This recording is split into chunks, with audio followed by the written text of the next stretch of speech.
안녕하세요. 저는 오늘 행사를 맡게 된 한국원자력의학원 방사의학연구소 소장 김경민입니다. 먼저 오늘 이제 참석해 주신 많은 분께 감사드립니다. 오늘 지금부터 미래 의료 현장 선점, 방사선 의생명 기술 신속 실용화 정책 워크숍 및 공동 포럼을 시작하도록 하겠습니다. 이 행사를 좀 할 수 있도록 많이 도와주시고 기회를 주신 이 원자력학회 방사선 방호 연구회 회장, 죄송합니다. 연구회 회장님이신 김일영 교수님께 먼저 개회사를 부탁드리겠습니다. 네. 예, 안녕하십니까. 한국원자력학회 방사선 방호 연구 부회장 김일영입니다. 먼저 오늘 이 제주국제 컨벤션 센터에서 미래 의료 현장 선점 방사선 의생명 기술 신속화 실용화 정책 워크숍에 오신 여러분들을 환영합니다. 또한 특히 어떤 이 의생명 분야의 방사선 기술의 의료 현장 선점이라든지 이런 실용화 이러한 주제로 우리 연구자 전문가 이분들과 이 열띤 이 정보 교류의장을 마련해 주신 한국원자력의학원 전략기획실에게도 깊은 감사를 드리겠습니다. 그러면 오늘 이 워크숍에서는 첫 번째 이게 난치 어떤 질환의 극복 기술 이러한 주제와 또 이러한 것들을 우리 현장에서 어떻게 신속하게 실용화시킬 수 있는가 이러한 주제들을 그리고 이 전문가 연사분들 또 우리 여기 참석하신 여러분들이 어떤 유익한 그러한 이 정보를 논의하고 교류할 수 있는 이러한 이 기회가 되기를 바라겠습니다. 고맙습니다. 네, 회장님 감사드립니다. 오늘 이 워크숍 및 포럼 전체 오늘 이 원자력학회에서 많은 워크숍들이 오늘 진행되는데 제가 워크숍 및 포럼이라고 말씀드리는 이유는 보시는 것처럼 오늘 이 워크숍은 이 원자력학회 방사선 방호 연구부회와 한국원자력의학원이 이제 공동으로 개최를 합니다. 그러다 보니 이제 워크숍 및 포럼의 성격을 섞어서 같이 기획을 했고요. 그리고 이 주제는 요새 널리 아시고 이해하시겠지만 미래 의료가 많이 중요하고 그래서 그런 것을 같이 논의해 보고자 해서 제목을 미래 의료 현장 선점을 위한 방사선 의생명 기술 신속 실용화를 위한 정책 워크숍 및 포럼이라는 타이틀로 준비를 했습니다. 그래서 요즘 이게 오늘 이 바쁜 학회 일정에도 불구하고 이런 자리를 만들으시라고 이제 많이 지금 도와주시고 직접 이제 개회사며 이 저작까지 해주시는 부회장님께 아무튼 다시 한번 감사드립니다. 네. 그리고 오늘 전체 이 세션 워크숍을 위해서 이제 많은 전문가분들이 오셨습니다. 그래서 사실 이 주중이라 바쁘신데도 참가해 주셔서 감사드리고요. 또 좀 약간 좁은 장소는 하지만 그래도 많이 여기까지 시간 내서 참석해 주신 분들께 감사드립니다. 그래서 이게 오늘 이 행사에서 좀 듣다가 이제 좀 행사가 한 4시간 정도 현재 계획을 하고 있는데 좀 끝까지 참석을 하셔서 좋은 의견을 좀 듣고 다시 나눌 수 있는 자리까지 같이 할 수 있으면 좋겠고요. 그리고 혹시 사실 좀 장소가 좁아서 더 많이 듣고 싶은 분들이 있을 수 있기도 하고 또 오늘 나눈 거를 또 좋은데 참고도 할 수 있는 기회를 위해서 저희가 또 유튜브로 녹화해서 재방송에서 송출을 할 계획입니다. 의학원의 유튜브 채널이 있습니다. 그래서 그쪽으로 오늘 계획을 하고 있기 때문에 좀 주위 분들 알려주시거나 다시 분들 활용해 주시면 좋을 것 같습니다. 많은 관심을 부탁드립니다. 저희 오늘 이 행사는 전체 3부로 진행될 예정입니다. 그래서 처음에 앞서 1, 2부는 이제 발표, 전문가들로부터 발표를 듣는 내용으로 구성을 했고요. 마지막 3부는 이 전문가들로부터 같이 간단한 코멘트와 더불어서 같이 논의를 할 수 있는 걸 마련했고요. 방금 전에 김일영 연구부 회장님께서 말씀해 주신 것처럼 1부는 난치 질환 극복 미래 기술 소개라는 타이틀로 이제 세션을 준비했는데요. 이제 먼 미래가 아니고 가까운 미래, 그리고 우리가 곧 체험할 그런 미래를 위한 기술들을 좀 소개하고 얼마만큼 가까이 하고 얼마만큼 이제 우리가 시한성을 느낄 수 있는가를 좀 제일 앞서서 고민하신 분들의 말씀을 들을 거고요. 두 번째는 신속 실용화 전략이라는 건데 이제 이미 많은 부서에서 기초 연구를 하고 있지만 그 기초 연구 부분을 어떻게 진짜로 우리가 체험할 수 있는 실용화까지 끌고 왔는가 이거에 대해서 고민을 많이 하셔서 이미 뭐 이 패스트 팔로우가 아니라 선도적 역할을 충분히 하고 계시는 일선에 계신 분들 전문가부터 그 경험과 또 어떤 제안 같은 얘기를 발표하도록 하겠습니다. 그래서 그리고 이제 이런 1, 2부의 그 발표가 끝나고 나서 다시 이제 이분들을 모시고 참석하신 분 같이 어떻게 이것들을 아울러서 앞으로 우리가 같이 나라적으로 좀 같이 발전시킬 수 있는 방안이 뭐가 있을까를 논의하는 그런 논의 시간을 마련하고자 합니다. 이렇게 세 개의 이 세션을 오늘 타이틀과 마찬가지로 신속하게 진행하고자 이제 해보겠습니다. 지금 중간에 전체 세 개의 세션을 하기 앞서서 잠깐의 브레이크들이 있을 텐데요. 그 일부가 끝나고 기념 촬영을 좀 잠깐 하고자 합니다. 그래서 그때 잠깐 정리하고 하느라고 이쪽 편에서 할 거기 때문에 그때가 첫 번째가 있고요. 2부가 끝나고 나서는 이제 패널 분들 앞으로 모시기 위한 이제 자리 정리를 위해서 잠깐의 또 브레이크가 있을 예정입니다. 그리고 그러면 이제 1부 세션을 이제 시작하고자 하는데요. 1부는 아까 말씀드린 것처럼 난치 질환 극복을 위한 미래 기술 소개라는 타이틀의 세션 시작하고자 합니다. 이 세션은 연구부 부회장이신 김희경 교수님과 또 방사선보건의 최등진 박사님께서 진행을 해주시도록 하겠습니다. 그리고 이 1부와 2부 세션에서는 이제 원활한 진행을 위해서 발표자분들이 발표 다 끝나고 혹시 궁금하시거나 의견 이런 것이 있으시면 3부에 같이 논의하는 그 시간에 같이 모아서 하는 것이 한 방식으로 지금 진행을 하고자 합니다. 그러면 이 두 자장님께 먼저 진행을 부탁드리겠습니다. 네. 예, 고맙습니다. 예, 방금 소개받은 울산과학기술원 김희영입니다. 제 1부 좌장을 맡게 되었습니다. 첫 번째 주제 발표가 되겠습니다. 이교철 박사님께서 발표를 해주시겠는데요. 이교철 박사님께서는 방사화학 분야로 인하대학교에서 학위를 하시고 한국원자력의학원 RI응용부 책임연구원 RI응용부장을 맡고 계십니다. 또한 대한방사성의약품학회 회장을 맡고 계십니다. 발표 주제는 의료 방사성 동위원소의 미래가 되겠습니다. 그러면 발표를 부탁드리겠습니다. 예, 지금 방금 소개받은 소속을 어떻게 해야 되나? 대한방사성의약품학회 회장 이교철이고요. 제가 오늘 말씀드려야 될 내용은 의료 방사성 동위원소의 미래인데 사실 뭐 이게 제목을 굉장히 거창한 거를 주셔가지고 뭘 할까 고민을 하다가 재작년서부터 저희 그 과기부에서 수주를 받아서 하는 동위원소 관련된 과제에 대한 내용으로 소개를 하고자 합니다. 그래서 그 21년도에 이제 시작하게 된 그 사업인데요.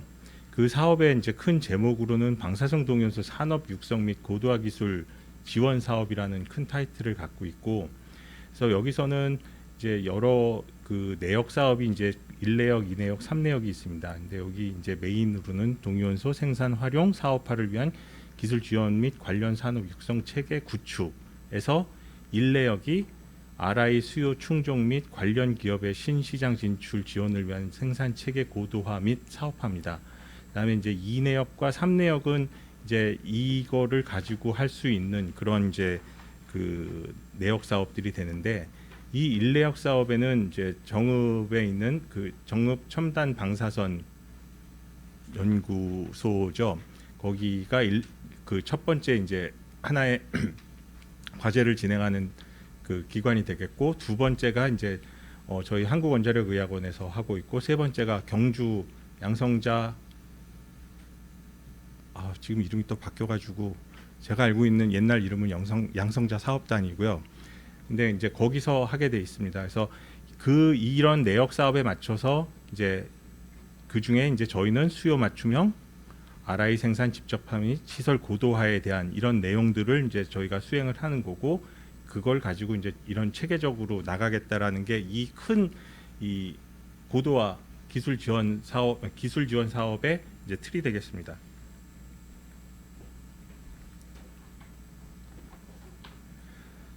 그래서 저희 그 인내역에서 해야 되는 사업들이 21년부터 이제 26년까지 이제 작년 말이었는지 올 초였는지 원래는 25년도까지 해서 5년 과제였었는데 이제 6년으로 늘어난 상황이고요.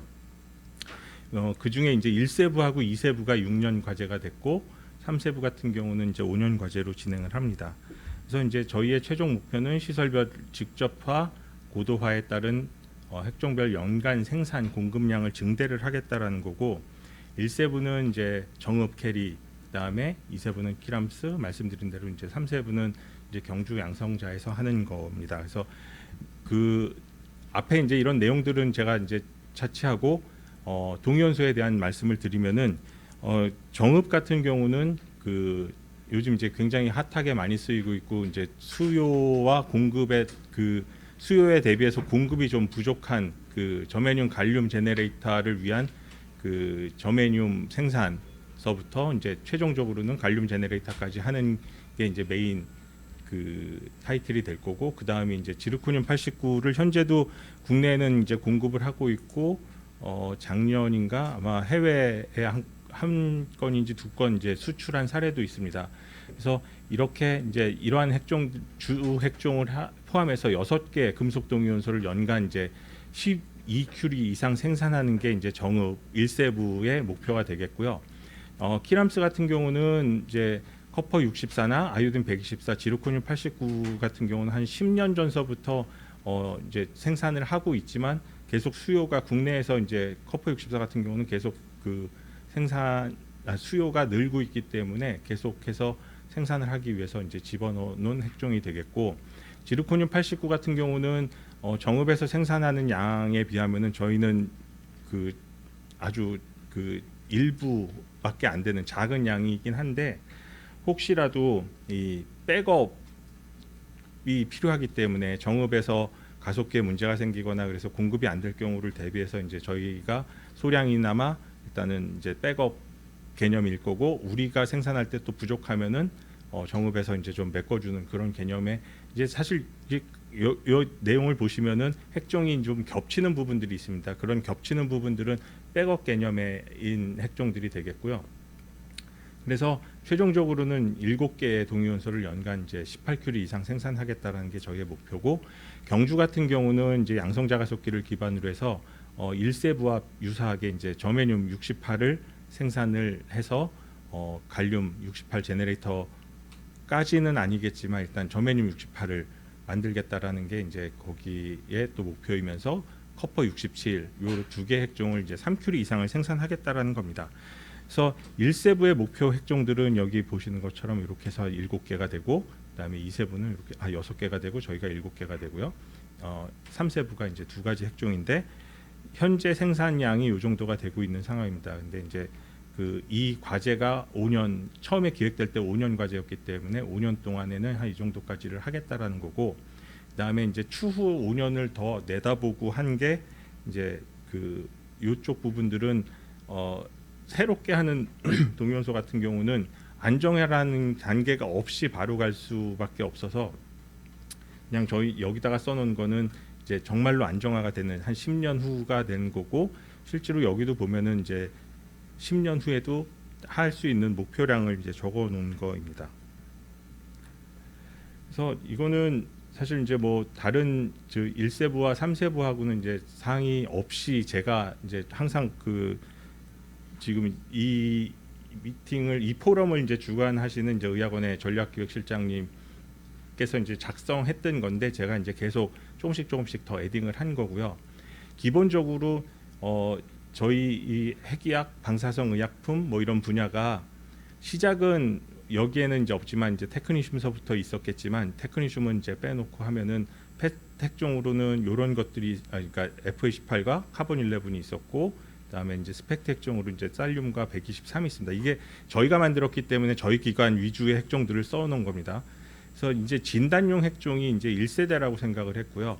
2세대는 그러면은 이제 그 진단과 치료를 동시에 할 수 있는 핵종들을 하면 어떨까 해서 이제 잡아놓은 것들이 커퍼 64, 아이오딘 124, 지르코늄, 갈륨, 스칸디늄, 이제 납이 있습니다. 그래서 이제 여기에 있는 펫 핵종과 스펙트 핵종에 비해서 조금 더 추가된 핵종들이 있는데 이제 그러면서 이제 최근 들어서는 점점 이제 치료 쪽으로 많이 가고 있는 상황이다 보니까 이 치료와 진단과 치료를 동시에 할 수 있는 묶음을 보시면은 구리가 이제 64가 진단이 되겠고 구리 67이 치료가 될 수 있습니다. 그다음에 이제 갈륨 68이 있는데 얘는 뭐 어떤 거든 이제 뭐 스칸디늄이 됐건 뭐 구리가 됐건 여기에는 표시는 안 돼 있지만 이제 원자로에서 나오는 루테슘 같은 것들이 이제 페어까지는 아니지만 같이 진단과 치료를 할 수 있는 핵종이 되겠고요.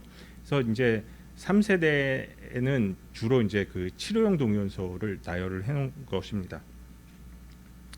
그래서 이러한 이제 동위원소를 만들기 위해서 1세부서부터 이제 보시면은 캐리에 있는 그 아티죠 정읍은. 그래서 아티에는 이제 이런 이제 30매부 퍼실리티를 가지고 있고, 그다음에 이제 여기에 그 펫이나 스펙트 동위원소에 대한 이제 그 제네레이터를 만들 수 있는 그런 이제 시설, 그다음에 표지할 수 있는 시설, 표지를 할 수 있고, 그래서 이제 표지를 하려면은 이제 핫셀들이 필요하고 이제 이런 이제 부대 시설들이 있는 상황입니다.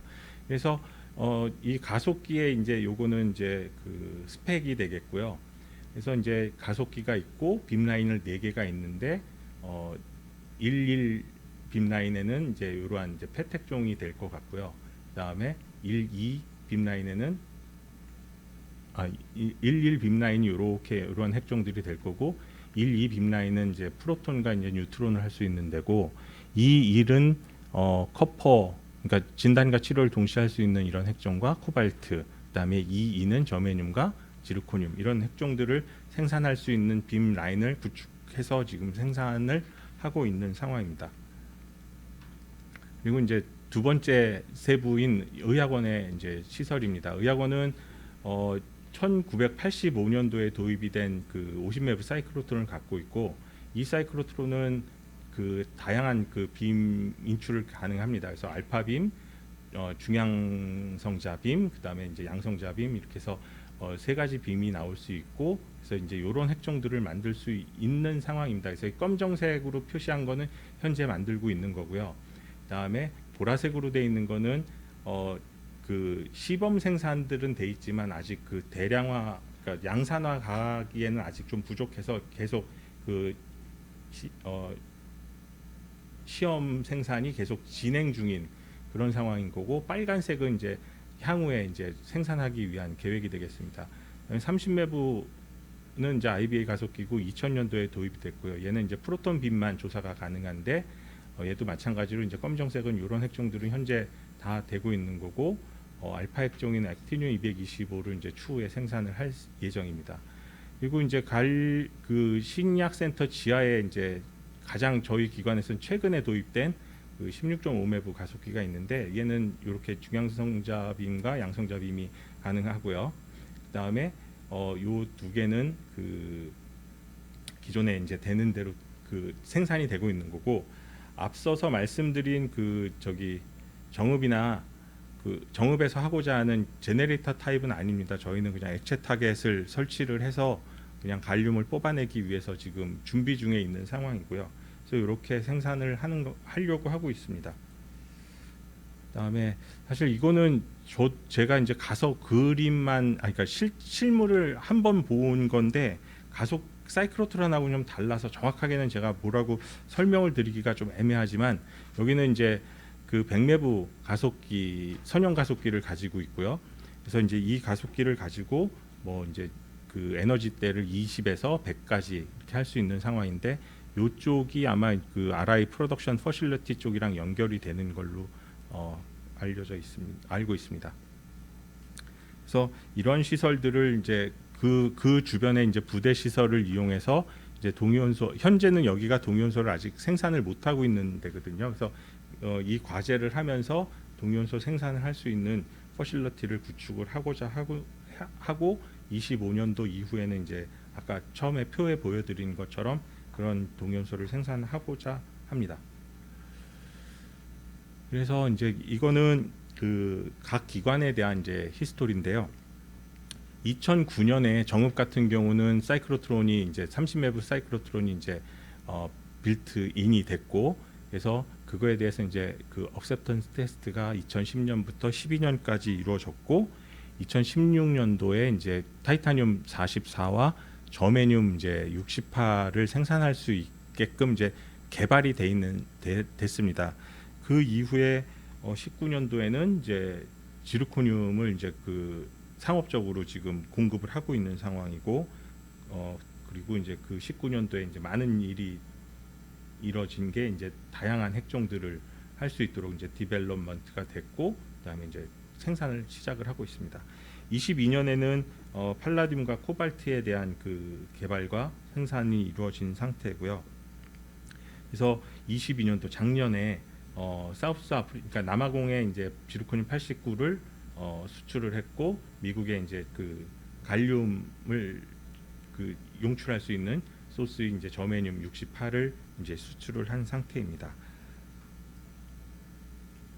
그다음에 이제 그 의학원인데요. 의학원은 앞에 이제 정읍에서 하셨던 이제 허민구 박사님께서도 저희 기관에 있다가 옮겨가셨고, 사이클로트론으로는 아마 그 저희 기관이 제일 오래됐을 겁니다. 그래서 아시는 분들은 아시겠지만 이제 키람스의 시작은 이제 캐리에서부터 시작이 돼서 저희가 이제 분리 독립을 한 상태이기 때문에 86년에 이제 인스톨이 됐고, 굉장히 많은 핵종들이 그 생산이 됐고 공급이 되고 있습니다.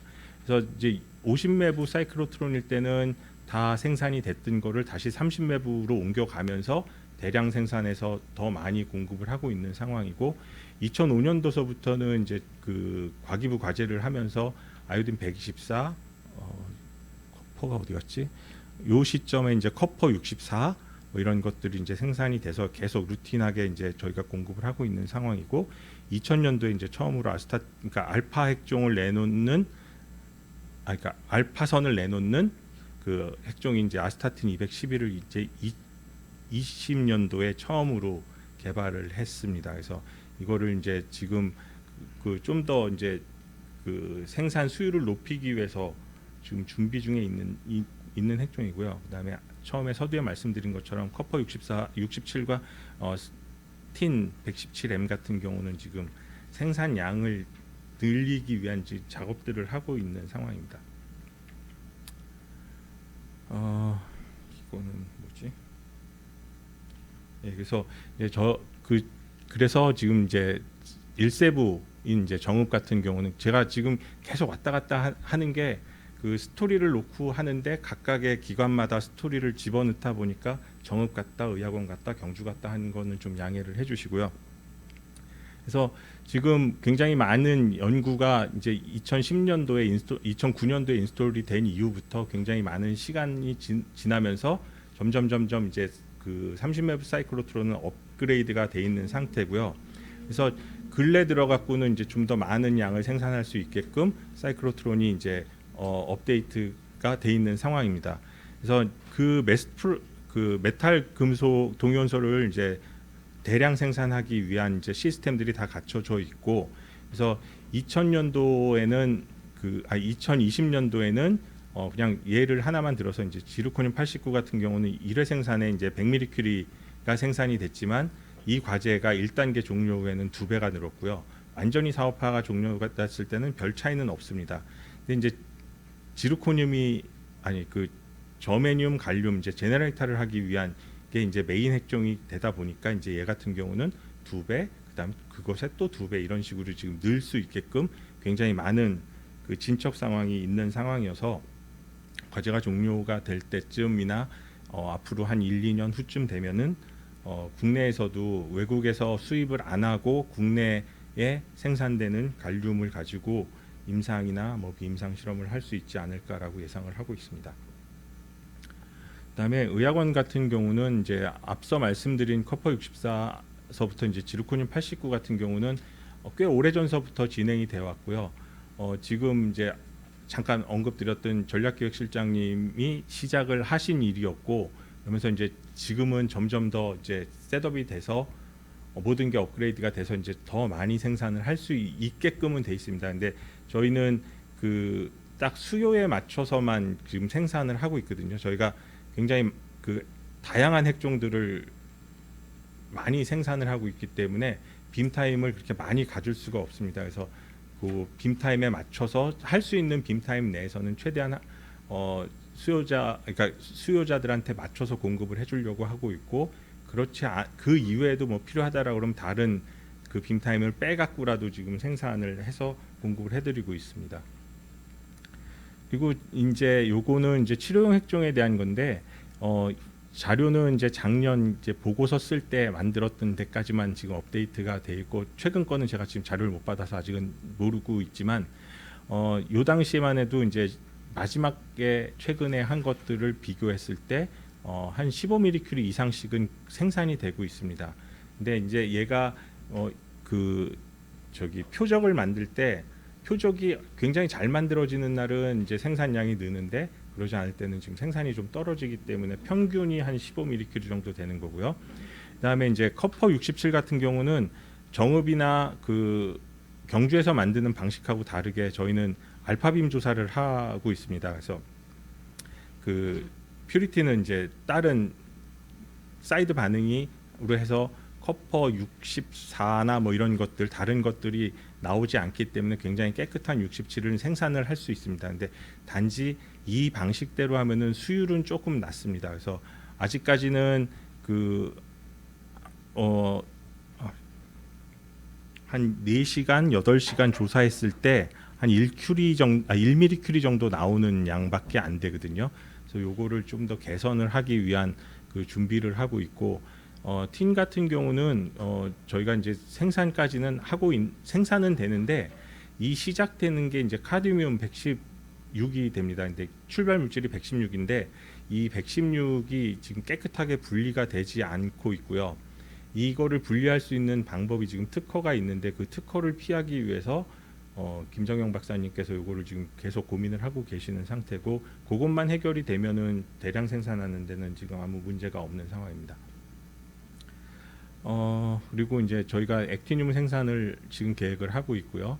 액티늄 같은 경우는 생산하는 방법이 여러 가지가 있는데, 토리움 229에서 이제 밀킹해서 제너레이터 타입으로 나오는 게 있고, 근데 이제 얘의 이제 문제는 이 토리움이 얻기 위해서 제일 처음 출발이 우라늄 233입니다. 근데 33입니다. 근데 얘가 국내에서는 취급을 할 수가 없는 그 규제 핵종이기 때문에 저희는 할 수가 없는 상황이고, 그다음에 요게 지금 그 세계적으로도 제한이 지금 갖고 있는 나라들이 그렇게 많지 않습니다. 미국하고 러시아가 갖고 있는 상황이고요. 그래서 이게 지금 그렇게 이거를 취급할 수 있는 양과 사용할 수 있는 나라가 제한이 되기 때문에 현재로는 지금 요렇게밖에 얻을 수가 없는데, 그래서 지금 수요 대비 공급이 굉장히 부족한 상황이고, 그다음에 이제 토리움 232에서 그 양성자나 이제 선형 가속기,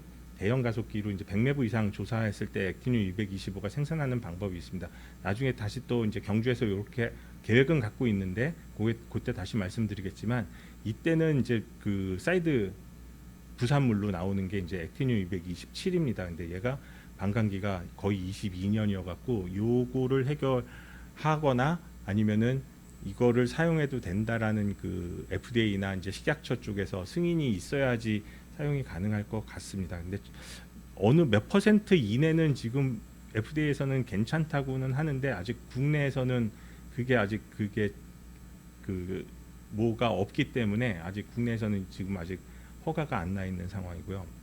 그래서 이런 거를 다 저희 기관에서는 요거를 할 수가 없는 상황이어서 30매부 가속기를 이용해서는 그 P2N 반응으로 이렇게 액티늄을 생산을 할 수 있습니다. 근데 이때는 또 문제점이 뭐냐면은 출발 물질이 라듐 226이라는 이제 방사성 동위 원소고요. 이 라듐 226이 국내에 지금 있는 1.2g가 한 1.2큐리 정도 되는 양을 저희가 그 원자력 환경공단에 지금 폐기물로 가 있는, 예전에 이제 브라키오세라피로 썼던 그 밀봉 시드들을 전부 다 저희가 지금 회수해서 갖고 있는 상태인데, 이거를 이제 그 밀봉 선언을 개봉으로 바꾸는 게 지금 그 킨스와의 지금 허들로 잡혀 있는 상황이고요. 그리고 이제 이거를 밀봉에서 개봉으로 바꾸는 순간에 깨면은 바로 나오는 가스가 그 바로 이제 붕괴돼서 나오는 게 이제 라돈 220입니다.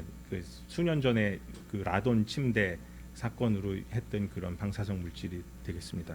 그래서 이런 방법으로 지금 저희가 그 생산을 하기 위해서 지금 킨스랑 다각적으로 지금 생산 허가를 위한 미팅을 계속 갖고 있는 상황입니다. 그다음에 요거는 최근 들어가지고 이제 서울대병원이랑 의학원에서 또 이제 새로운 과제를 하면서 이제 나왔던 핵종 중에 하나가 이제 납 동위원소인데요. 납 223하고 212가 이제 그 진단 페어로 해서 가는 핵종이 되겠습니다. 치료 핵종으로는 그 요드 131과 루테진 177 같은 경우는 베타 핵종이고 액티늄과 그 납 동위원소는 이제 알파 핵종이 되겠고요. 근데 이제 그러니까 반감기가 이제 납은 굉장히 짧죠. 한 반나절이면 끝나는 거고 그 액티늄 같은 경우는 이제 10일 뭐 이런 이제 차이점이 있다라는 거가 있고, 그래서 이거는 그 납 212는 저희가 이제 생산을 할 수 없는 거고 외국에서 이제 갖고 들어와야 되는 상태고요.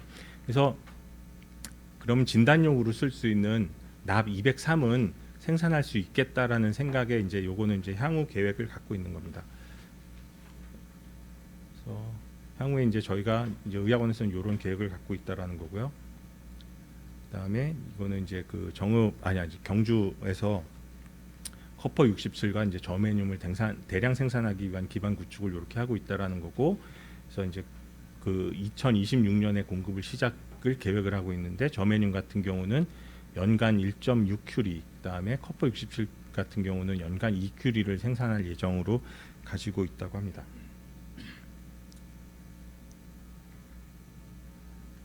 그리고 이제 그 이후에 이제 또 연구를 하고자 하는 것들이 이제 여러 핵종들이 있는데 요 앞에 거는 말씀드린 거고, 앞서서 제가 말씀드린 것처럼 여기도 이제 225 액티늄을 생산을 하기를 이제 하려고 이제 그 조사를 하고 있는 문헌 조사를 지금 하고 있는 상태인 것 같고요. 그래서 토륨 232에서부터 이제 만드는 방법이 되겠는데 목표로는 2030년에 양산 공급을 목표로 세우고 있습니다.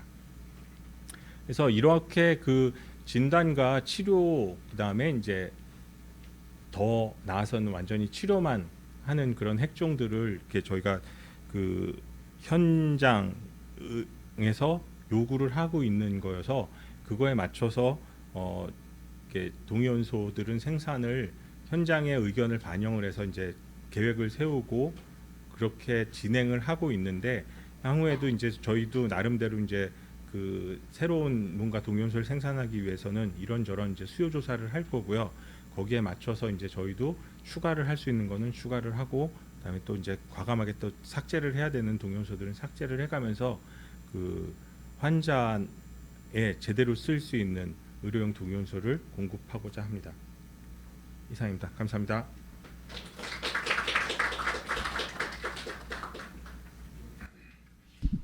이효철 박사님 발표 감사합니다. 두 번째 발표는 길희섭 박사님께서 해주시겠습니다. 길희섭 박사님께서는 유기화학, 의학화학 분야에서 인하대학교 화학과에서 박사학위를 받으셨습니다. 에스메디 CEO를 역임하셨고요. 현재 퓨처캠 상무이사, 퓨처캠 헬스케어 상무이사를 맡고 계십니다. 발표 주제는 방사성 의약품 신약 개발이 되겠습니다. 발표를 부탁드리겠습니다. 네, 박사님 감사합니다. 저는 퓨처캠의 길희섭입니다. 제가 오늘 여기 그 포럼에서 발표드릴 내용은 방사성약품 신약 개발에 관련돼서 말씀드리도록 하겠습니다. 방사성약품 신약이라고 하면 뭐 여러분들이 많이 아시다시피 진단으로 먼저 시작을 했고요. 진단과 치료를 하는 그런 의약품들이 많이 나오고 있는 상황입니다. 특히 이제 전 세계적으로 보시면 해외에서는 그 2000년도 초기에 진단용 방사성약품들이 많이 미국에서 출시를 했습니다. 거기에 저희가 사실 따라가는 건 아니고요. 저희가 2008년도에 저희가 전 세계적으로 최초로 파킨슨을 진단하는 방사성약품인 FPCIT하고 폐암을 진단하는 방사성약품 두 가지를 품목 허가를 취득을 해서 국내 시장을 제일 먼저 시작을 했고요. 10년 뒤에 저희가 알츠하이머 치매를 진단하는 그 알자뷰를 저희가 출시를 해서 전 세계에서는 네 번째로, 한국에서는 첫 번째로 아밀로이드 펫 방사성약품을 저희가 신약 개발을 해서 출시를 했습니다. 특히 이제 최근에는 저희가 그 전립선암을 진단하는 의약품과 치료하는 의약품 임상 시험을 진행을 하고 있는데, 이런 약품들은 현재 지금 미국에서도 많이 지금 개발이 진행되고 있고 또 출시된 의약품도 있는 상황입니다. 관련해서는 뒤에서 제가 좀 설명드리도록 하겠습니다. 저희 퓨처캠에 대해서 간단히 소개를 시켜드리면, 일단 저희 퓨처캠은 설립한 지는 한 23년 된 그런 회사입니다. 실험실 벤처에서 창업을 해서 현재는 지금 저희가 코스닥 상장 기업으로 되어 있고요. 저희 연구원이 전체 인원이 한 87명 정도 되는데, 그중에 R&D 하는 연구 인원이 약 한 34% 정도로 어떻게 보면 회사가 판매하는 회사보다는 R&D 하는 회사에 좀 가깝다라고 생각을 하시면 되고요. 저희 회사는 관련해서는 지금 신약 개발을 주업으로 지금 다양한 신약들을 임상 시험을 하고 개발하고 그런 식으로 사업화를 진행을 하고 있습니다. 특히 이제 저희는 이 방사성약품의 특징은 그 생산 인프라가 굉장히 중요하기 때문에 전국적으로 생산 인프라 구축을 위해서 되게 노력을 많이 했습니다. 저희가 코스닥 상장을 하면서 저희가 기업으로서의 어떤 가치도 같이 증명해 줄 수 있는 그런 인프라를 구축해야 되는 게 사실 사이트여서, 저희가 전국에 한 6군데 저희가 방사성약품을 직접 생산할 수 있는 GMP 사이트를 구축을 했고요. 성수동에 있는 R&D 센터에는 의약품 임상을 할 수 있는 BGMP 시설을 저희가 갖춰서 임상을 국내 또는 해외에서 임상을 할 때 임상용 의약품의 전구체나 그런 의약품들을 저희가 직접 GMP에서 생산해서 활용을 할 수 있기 때문에 그런 인프라까지 저희가 구축했다고 생각을 하고 있습니다. 저희 퓨처캠의 역사를 보면서 저도 이제 이 슬라이드를 작성을 하면서 많은 생각을 하는데요. 저희 퓨처캠은 처음에는 말씀대로 99년도에 그 학교에 있는 실험실 벤처로 창업을 했고요. 벤처 창업하면서 가질 수 있는 거는 사실은 기술이고, 그 기술을 바탕으로 방사성약품 시장에 들어왔고요. 사실 초기에 방사성약품 시장에 들어왔을 때 제일 어려웠던 게 FDG라고 하는 암을 진단하는 의약품은 굉장히 많이 발전해 나가고 있지만, 그 이후에 새로운 방사성약품들이 약 한 30년간, 그 당시에 한 20년 됐죠. 20년간 새로운 의약품들이 나올 수가 없었습니다. 그 원인이 결국에는 동위원소 표지 기술, 얼마나 의약품들을 수율을 높게 해주는 그런 의약품을 개발하는지, 사실 그게 제일 관건이어서 저희가 시작은 그런 동위원소 표지 기술을 올리는 그런 특허 기술을 저희가 기반으로 저희 사업화를 시작을 했고요. 그 사업에 제일 실증이 돼서 허가가 난 게 2008년도에 최초로 그 파킨슨 진단하고 폐암 진단하는 의약품으로 저희가 시작을 했고, 그 이후에 10년 뒤에 저희가 알츠하이머 치매 진단용 방사성 약품을 개발을 했습니다. 근데 이 알츠하이머 치매 방사성 약품은 후보 물질 발굴부터 전임상 평가, 그다음에 대량 생산, 그다음에 임상 시험, 그다음에 품목 허가까지 전 과정을 저희가 독자적으로 한국에서 그렇게 진행한 그 의약품이고, 또한 이 의약품은 국내 신약 29호로 허가를 받아서 현재 상용화 중에 있습니다. 단지 아직은 한국에서는 외국의 약들이 저희가 좀 늦게 출시를 했기 때문에 그거와 경쟁을 하고 있는데, 결국에는 의약품의 코스트, 저희는 신약이기 때문에 신약이 가지고 있는 가격 경쟁력, 그다음에 기술력, 이런 것들을 기반으로 결국에는 시장에서의 꾸준하게 성장을 저희가 기대를 하고 있고요. 현재도 많이 증가를 하고 있습니다. 그 이후에 저희가 가지고 있는 이런 신약 발굴 기술을 이용해서 다른 의약품들을 찾기 시작했는데, 이제 그게 바로 이제 전립선암을 진단하는 그런 의약품입니다. 전립선암을 진단하는 의약품은 물론 퍼스트 인 클래스 같은 의약품들은 미국에서 허가를 받아서 나왔지만, 최근에 나왔지만, 저희도 사실은 그 당시에 굉장히 핫하게 연구가 되고 있는 이 PSMA 전립선암 진단 의약품 개발을 뛰어들었고요. 그래서 저희가 앞서 말씀드렸듯이 아밀로이드 펫 같은 경우 저희가 10년을 걸렸습니다. 허가를 받는데, 하지만 현재는 저희가 직접 그 스크리닝을 해서 발굴을 하고 그 의약품들을 평가를 하고 평가된 의약품을 임상을 태워서 현재는 진단용 의약품은 한국에서 임상 3상이 거의 끝이 다 와가고 있고요. 치료용 의약품 같은 경우는 사실 결국에는 진단 시장을 뛰어넘어서 저희가 의료라고 하는 그런 큰 시장에 뛰어들려면 결국에는 치료용 의약품을 진행을 해야 되는데, 그런 치료용 의약품 같은 경우도 저희가 개발한 의약품으로 지금 현재는 한국과 미국에서 임상 2상을 진행을 하고 있습니다. 그래서 관련된 얘기는 뒤에서 또 말씀드리도록 하겠습니다. 저희가 그 실험실 벤처에서 창업을 해서 그러면 과연 우리가 여기에서 무엇을 할 수 있는지를 연구를 많이 해서 가장 중요한 거는 동위원소 표지 기술이고요. 이 기술은 지금은 널리 알려져 있는 기술이지만 이 초기에는 이 의약품 기술이 없어서 의약품 후보 물질들은 많지만 상업적으로 대량 생산할 수 있는 그런 의약품들이 없었습니다. 네, 그런 것들을 커버할 수 있는 그런 기술이었고요. 대표적으로는 이 FPCIT라고 하는 그 파킨슨을 진단하는 그런 의약품인데, 이 기술을 적용하기 전까지는 한 번 생산에 한 1인분에서 2인분밖에 생산이 되지 못한 그런 기술로 사실 의약품이 출시가 되지 못했습니다. 하지만 저희가 개발한 이 기술을 기반으로 저희가 동위원소 표지 수율을 올렸고, 이걸 통해서 저희가 대량 생산, 임상 시험, 품목 허가, 현재는 이 파킨슨을 진단하는 방법이 이제 일부 급여가 됐습니다. 그래서 지금 신경과나 그런 데서 파킨슨병을 진단하시는 선생님들이 파킨슨병이 의심이 되면 이런 그 파킨슨을 진단하는 펫 검사를 통해서 환자를 진단을 하고 굉장히 많은 도움을 받고 있는 그런 의약품입니다. 저희가 이 의약품을 통해서 앞서 말씀드린 두 가지 신약들을 개발을 했고요. 또한 저희 이 기술을 독일에 있는 바이엘에 저희 기술 라이센싱하고 진행을 해서 저희 이 당시에는 저희가 아산병원에서 같이 공동 연구를 했는데, 거기에서는 거의 처음으로 해외에 기술 라이센싱 아웃을 했다라고 하는 그런 역사를 남긴 그런 중요한 기술이라고 말씀드릴 수가 있겠습니다. 특히 이제 저희가 방사승약품을 개발을 하고 임상 시험을 진행을 하는데, 결국에는 그러면 후보 물질을 발굴을 하고 발굴된 후보 물질을 대량 생산을 하고, 이런 것들이 사실은 저희들한테 가장 큰 허들들이었습니다.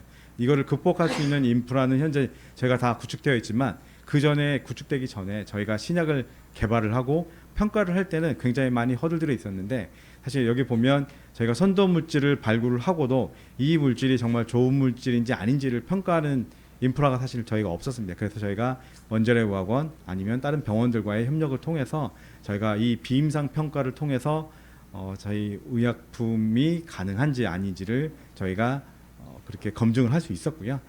검증된 의약품은 저희가 실질적으로 임상에 들어가면서 저희가 생산 기술 최적화 또한 같이 진행을 했습니다. 의약품이 아무리 좋아도 사실 대량 생산할 수 있는 그런 기술이 없으면 되게 어렵고요. 이 당시에는 방사성약품 GMP가 시작되기 전이었습니다. 하지만 저희가 해외에 라이센싱 아웃을 진행을 하려면 사실 관련된 기술들을 저희가 정립을 해서 해외 기술 수출을 해야 되는 상황이기 때문에 이런 부분 합성을 최적화하고, 그 다음에 이 당시에는 FDG를 생산하는 그런 의약 자동 합성 장치밖에 없었는데, 그런 자동 합성 장치를 저희가 직접 구축을 해서 의약품을 만들어진 그 의약품으로 사실은 기준 및 시험 방법들을 정립을 해서 저희가 최초로 국내에서 개발한 의약품으로 FDA, 국내 KFDA의 허가를 받는 그런 의약품으로서의 가치 있게 제가 진행을 했고요. 또한 아까 말씀드렸듯이 실증입니다. 이제 우리가 만든 의약품들을 그러면 전국적으로 생산 인프라를 구축을 해서 과연 이 의약품들이 얼마나 많이 팔릴 건지에 대한 연구, 사실 이런 것들이 돼야만이 저희가 이 기술을 해외에 라이센싱 아웃도 할 수 있고 많이 팔리고 있는 그런 의약품이라고 저가 얘기를 할 수 있기 때문에, 그런 인프라 구축하는 게 사실은 어떻게 보면 앞서 말씀드렸듯이 동위원소를 표지를 잘할 수 있는 기술, 그러면 어떻게 보면 기반 기술이죠. 기반 기술과의 그 다음에 이제 이런 인프라 기술, 이 두 가지가 합쳐져서 제가 신약 개발을 할 수 있다는 원동력이 되지 않았나라고 생각을 하고 있습니다. 조금 더 전문적으로 말씀을 드리면 저희가 그 보통 이제 신약 품목 허가를 받기 위해서는 여러 가지의 자료들이 필요합니다. 특히 이제 물론 이제 신약 후보 물질들을 많은 거를 저희가 출시를 하고 그 안에서 정말 좋은 것들을 저희가 간추려내는 작업들이 되게 중요한데, 그건 저희 회사의 역할이고요. 다행히 저희 퓨처캠은 이 합성을 기반화하고 있는 그런 R&D 시설이 있기 때문에 굉장히 많은 후보 물질들을 합성을 했습니다. 이 많은 합성된 후보 물질들을 저희가 비임상 평가, 특히 이제 표지에서 동물 실험을 하고 PK를 보거나 PD를 보거나 이런 각각의 그 비임상적인 평가로 우리가 원하는 타겟으로 가는지 안 가는지에 대한 정보 이런 것들을 다 구축을 했고, 또한 이제 임상을 가게 되면 이거에 대한 ADME 이게 흡수 뭐 대사 분비까지 하는 그런 전 과정을 저희가 데이터를 구축을 해서 임상 시험을 할 수 있는 그런 인프라를 구축을 해야 됩니다. 또한 만약에 이제 이게 여기 건너서 저희가 이제 독성 시험까지 진행을 했다면 임상을 들어가게 되고, 임상을 들어가게 되면 그 원료 의약품, 그다음에 원료 의약품, 최종 의약품 이런 것들에 대한 CMC가 사실 제일 중요한데, 화학적으로 케미스트리 매뉴팩처링 컨트롤이라고 해서 모든 의약품을 만드는 가장 기본적인 그런 시설 그 자료가 있는데, 이 CMC 자료를 정확하게 구축을 해서 진행을 해야 되는 상황이고요. 또한 저희 의약품들은 이제 현재는 방사성약품 다 GMP에서 생산을 하기 때문에 신약에 대한 GMP 생산 사업 기반을 구축을 해야 되고, 이것들은 당연히 자동합성장치 적용 연구를 진행을 했는데, 저희가 초기에 자동합성장치를 개발을 했지만 원자력과학원에서 저희가 많은 실증 연구를 많이 했습니다. 저희가 그 당시에는 저희가 생산할 수 있는 인프라도 없고 의학원에 있는 시설을 이용을 해서 저희가 의약품들을 대량 생산할 수 있는 그런 연구들을 많이 진행을 해서, 여기서 상업적으로 성공된 게 저희가 알츠하이머 치매 진단용 알자뷰 같은 경우는 사실 거의 원자력과학원하고 같이 공동 연구를 했다라고도 사실은 말할 수 있을 정도로 많은 도움을 받았습니다. 또한 저희가 임상을 가려면 앞서 말씀드렸듯이 GLP 인증 기관의 독성 평가, 진단용 방사성약품은 사실은 콜드가 따로 만들 수 있기 때문에, 그러니까 비임상 시험은 외부 GLP 기관에서 저희가 받을 수 있지만, 이제 현재는 특히 이제 액티늄이나 이런 그 콜드가 없는 치료용 동위원소 같은 경우는 실질적으로 원자력과학원밖에 없습니다. 국내 원자력과학원의 신약센터를 통해서 임상 시험을 독성 시험을 얻을 수 있는 방법이 유일한 방법입니다. 그래서 그런 방법들을 통해서 의약품들이 개발이 되고, 이런 것들을 통해서 특히 이제 의학원의 장점은 바로 실증 연구를 임상 연구까지 바로 론칭할 수 있는, 특히 이제 마이크로도즈 임상이나 아니면 초기 임상 일상에서의 평가들은 저희가 원자력과학원에 많은 도움을 받았습니다. 이게 원자력과학이랑 이제 같이 개발해서 저희가 출시한 의약품인데요. 특히 이제 알츠하이머 치매를 진단하는 방사성 의약품입니다. 뇌 속의 베타아밀로이드를 영상화해서 환자가 그 베타아밀로이드에 영향이 있는 인지장애인지 아닌지를 감별해 줄 수 있는 그런 의약품입니다. 그래서 이 의약품은 저희가 원자력과학원에서 같이 연구를 진행을 하고 임상시험까지 완료를 해서 신약 품목 허가를 받은 그런 의약품이고요.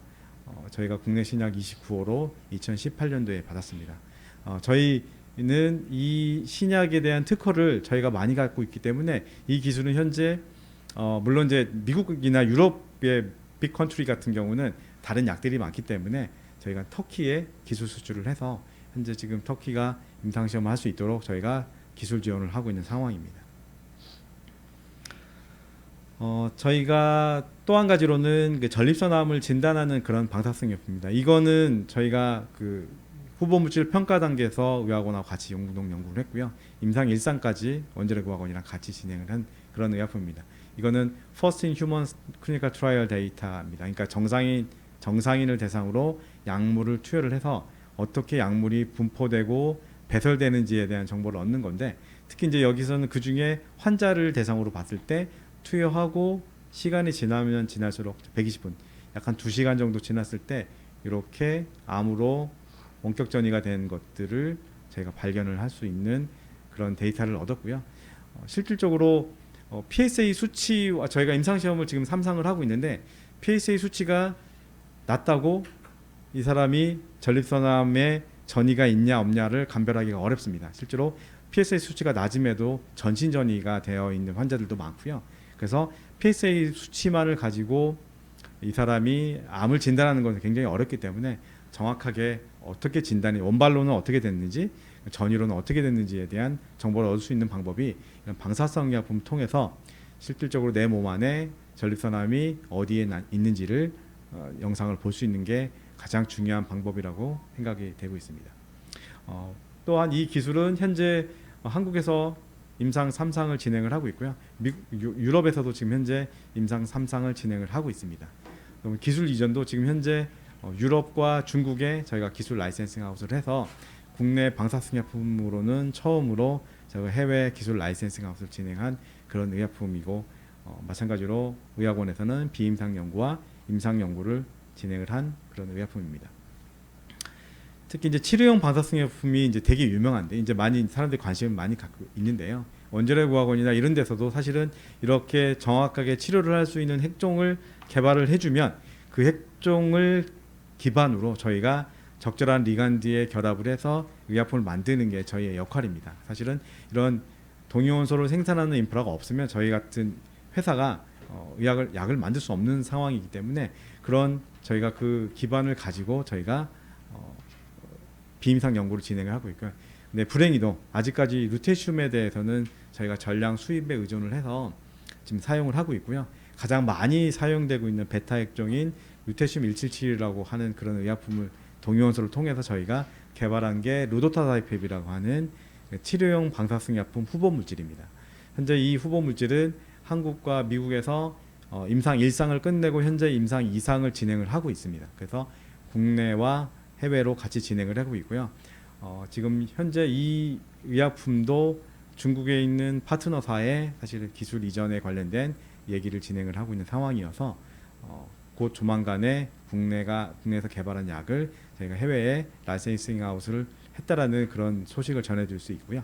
마찬가지로 저희가 그 비임상 시험에서 동물 실험을 통해서 뭐 도시메트리나 바이오 디스트리뷰션이나 이런 것들을 통해서 과연 의약품으로서의 가치가 있는지 없는지를 저희가 정확하게 평가를 했고요. 이 평가를 기반으로 해서 저희가 휴먼 트라이얼의 도우지를 결정을 했습니다. 그래서 저희는 지금은 플루빅토라고 하는 미국에서 허가받은 약이 있지만 그 약 대비 저희가 강점은 플루빅토보 대비는 저희가 절반 이하의 용량으로 동등 이상의 암 억제 효과를 보이고 있다는 것을 현재 저희가 증명을 하고 있는 상황입니다. 이제 저희가 이제 신약 개발을 했을 때 이제 임상 시험을 직접 진행을 하고 있는 건데요. 저희가 이제 치료용 의약품이 그 치료되는 과정을 보여드리는 겁니다. 이거는 사실은 치료용 동위원소를 이용해서 찍은 영상은 아니고요. 진단용 방사승약품으로 사실은 환자를 치료하고 나서에 찍은 영상입니다. 그래서 이 PSA가 지금 6.3인데 사실 6.3이면 생각보다 높지는 않는 수치입니다. 하지만 이렇게 전이가 많이 되어 있는 그런 것들을 보여줄 수 있고요. 그다음에 5점, 그다음에 2 이런 식으로 이 치료용 의약품이 투여되기 전에 그 환자가 4주, 한 달이죠. 한 달 만에 굉장히 많이 암이 억제되는 그런 영상들을 보여주고요. 실질적으로 4주 후에도 이렇게 많이 없어지는 그런 영상. 특히 이제 뼈에 전이되어 있는 그런 환자들도 보면 뼈에 많이 사라지는 그런 그 평가를 받았기 때문에 이제는 이제 전립선암을 진단하고 치료하는데 진단에는 진단용 동위원소로 편안하게 진단을 하고 복잡하게 조직 검사나 세친 검사나 이런 걸 하지 않고 정확하게 진단을 하고 치료 의약품도 사실은 그냥 주사를 맞고 그냥 바로 당일날 퇴원입니다. 퇴원해서 집에 계시다가 적절한 시간에 그러니까 2달에 한 번씩 와서 주사를 맞으시는데 그렇게 편안한 의료를 통해서 암세포가 얼마나 감소됐는지도 사실 영상을 통해서 증명을 할 수 있기 때문에 이런 부분으로도 많이 의료가 선진화되어 있다고 말씀드릴 수가 있겠고요. 특히 이제 저희가 그 방사승약품 FDG 외에 신약들을 많이 하고 있지만 사실 제일 중요한 거는 대량 생산 기술이고 대량 생산 기술은 결국에는 GMP 기술입니다. 그러니까 GMP를 얼마나 자동화하고 사실은 지금 사실 방사승약품이 데일리로 여러 배치를 생산하기 때문에 굉장히 일이 많습니다. 이것들을 자동화시켜주는 게 굉장히 중요해서 저희가 이 방사승약품을 자동화할 수 있는, 특히 문서를 자동화할 수 있는 그런 저희 인프라들 지금 원자력과학원이랑 같이 과제를 통해서 현재 진행을 하고 있고요. 저희가 이 연구가 끝나면 아마 방사승약품을 생산을 해서 하는 과정이 거의 완전히 자동화돼서 문서나 이런 것들이 다 자동으로 구축이 되는 그런 인프라도 아마 구축이 될 수 있을 거라고 생각을 하고 있습니다. 이제 마지막 슬라이드인데요. 사실 저희 회사 입장에서는 이 신약에 대한 네트워킹이 굉장히 중요하다고 이제까지 경험으로 되게 중요하고요. 앞으로도 더 중요성이 높다라고 생각을 합니다. 특히 이제 동위원소 분야는 사실은 투자가 많이 돼야 되는 분야고 이 분야를 사실은 기업체가 온전히 다 투자해서 갈 수는 없는 상황입니다. 그래서 적절하게 국가기관과 기업체가 협력을 통해서 각각의 역할들을 기반으로 의약품들을 개발해 주신다면 저희 같은 회사는 후보 물질을 다양하게 발굴을 하고 그다음에 전인상 평가는 저희와 원자력의학원 같이 그 기관이 협력을 해서 평가를 하고 또한 GLP 비임상 시험에서는 물론 이제 외부 GLP에서 할 수도 있지만 원자력의학원만이 할 수 있는 그런 치료용 핵종에 대한 독성 시험을 해서 의약품을 평가를 하고 해외에 나갈 수 있는 거고요. 또한 임상 시험도 원자력의학원이 가지고 있는 인프라를 통해서 임상 시험도 같이 진행할 수 있을 거라고 생각을 하고요. 특히 이제 저희 같은 회사 입장에서는 이게 국내 품목 허가도 되게 중요하고요. 사실은 더 중요한 거는 한국 시장보다는 세계 시장입니다. 저희가 세계 시장에 나가기 위해서 저희가 개발한 신약이 굉장히 가치가 극대화되고 이 가치가 극대화된 것을 통해서 저희 같은 회사 전문 회사가 성장을 하고 성장돼서 얻어진 이익을 다시 기초 R&D에 재투자할 수 있는 그런 구조가 되면 아마 국내의 방사성약품 5년 뒤 10년 뒤에 방사성약품 시장은 아마 굉장히 밝을 거다라고 감히 예측을 하고요. 제 발표는 마치도록 하겠습니다. 감사합니다. 예, 김유섭 박사님 감사합니다. 네, 이어서 좌장을 맡은 방사선 보고는 최승진입니다. 세 번째 답을 모시겠습니다. 영상의학 기술의 현재와 미래라는 제목으로 경북대학교 병원의 이종민 교수님이 발표해 주시겠습니다. 이종민 교수님 양력을 간단하게 말씀드리겠습니다. 경북대학교 의과대학 영상의학 교실의 주임 교수로 현재 계시고요. 그리고 현재 그 아시아 오세아니아 영상의학회 운영 임원을 맡고 계십니다. 부탁드리겠습니다. 네, 반갑습니다. 경북의대 이종민입니다. 상호간에 조금 생소한 것 같습니다. 앞에 내용도 제가 좀 힘들고 제 강의도 어쩜 좀 생뚱맞을 것 같다는 생각이 드는데요. 저는 영상의학적 방사선 기술의 현재와 미래에 대해서 말씀을 드리려고 합니다. 그래서 원자력 의학, 이 원자력이나 의학 두 쪽에서 봐도 철옹성 같은 그런 영역인데 그 철옹성 벽 너머 풍경을 본다는 마음으로 한번 봐주시면 감사하겠습니다. 그래서 저는 방사선 기술에 대해서 개념과 히스토리 그리고 현재와 미래에 대해서 간략하게 말씀을 드리고자 합니다. 먼저 메디컬 프랙티스 의료라고 얘기를 하죠. 의학적 관점에서 제가 설명을 드립니다. 의료란 의학적 진료를 얘기하는 것입니다. 의학적 진료는 이제 이 질병을 대상으로 환자를 위해서 싸워주는 것이죠. 이 질병은 시간축으로 변하는 3차원적 변화니까 4차원적 대상이 되겠습니다. 그래서 의료라고 하는 것은 의학적 진료를 얘기하고 진료는 진단과 치료를 얘기하는 것이겠죠. 그래서 우리의 무기는 이 진단과 치료 이 두 가지를 가지고 있습니다. 의사들은. 그래서 시간축에서 한 단면에서 환자를 보게 되겠죠. 환자가 아프면 오니까요. 그때 그 환자의 그 시간축의 단면을 보고 병을 인지하는 기술, 그것이 바로 진단이 되겠습니다. 그 진단 기반은 환자가 호소하는 증상이나 임상적인 소견 그리고 뭐 검사 소견 이런 것들 가지고 시간축 단면을 보고 이제 병을 인지하는 것이죠. 그것이 이제 의사들에 있어서 가장 중요한 미션이다 이렇게 얘기할 수 있겠습니다. 그래서 이 진단 툴의 입장에서 보면 영상의학이 굉장히 큰 진단 도구를 가지고 있는 그런 셈이 되겠습니다. 진료에서 진단 다음이 중요한 게 두 번째 미션 치료인데요. 치료는 질병을 질병 이전 상태로 돌리거나 아니면 완화시키는 것, 이걸 치료라고 하고 있습니다. 그래서 치료는 각 전공별로 조금 방법론들이 서로 다릅니다. 그래서 영상의학 같으면 이 중재적 시술, 인터벤션 이런 것이 우리의 방법론이고 외과 같으면 물론 뭐 메스 이런 거겠죠. 그래서 의사들은 공이 똑같고 영상의학은 바로 이 진단에 있어서 좀 더 특화되어 있는 그런 영역이다라고 얘기할 수 있습니다. 그래서 영상의학의 개념은 몸 안을 들여다보는 것입니다. 들여다보는 방법은 우리는 엑스레이를 사용합니다. 여기서 조금 우리가 주변부 영역이라는 것이 저희들은 일렉트론 레벨을 씁니다. 저희들은 원자 핵은 건드리지 않습니다. 일렉트론 레벨에서 에너지 전위에서 발생하는 전자기파, 그걸 엑스레이라고 하죠. 그걸 이용해서 사람 몸 안을 들여다보기 때문에 사람 몸을 자르지 않고 본다. 비침습적이라는 장점이 있습니다. 그리고 환자가 이미 느끼기도 전 상태의 병을 우리가 볼 수도 있을 것이고요. 비침습적이니까 정말 아파서 찔러도 참아야 되는 그런 환자 외에 안 아픈 환자한테도 쉽게 적용할 수 있다는 거. 그리고 살아있는 사람을 대상으로 직접 들여다볼 수 있다는 그런 장점이 있겠습니다. 그래서 이런 엑스레이는 1895년도에 렌트겐에 의해서 발견이 됐습니다. 그럼 우리가 가지고 있는 기술들은 어떤 것이 있는가? 가장 고전적 기술이 단순 촬영입니다. 이것은 엑스레이를 발생하는 발생 장치와 그걸 인지하는 디텍터 사이에 3차원의 피조물을 넣고, 그러니까 오브젝트는 사람 몸이겠죠. 몸을 넣고 찍으면 3차원의 구조물이 2차원 평면에 서메이션 돼서 나타나는 그런 것들을 얘기합니다.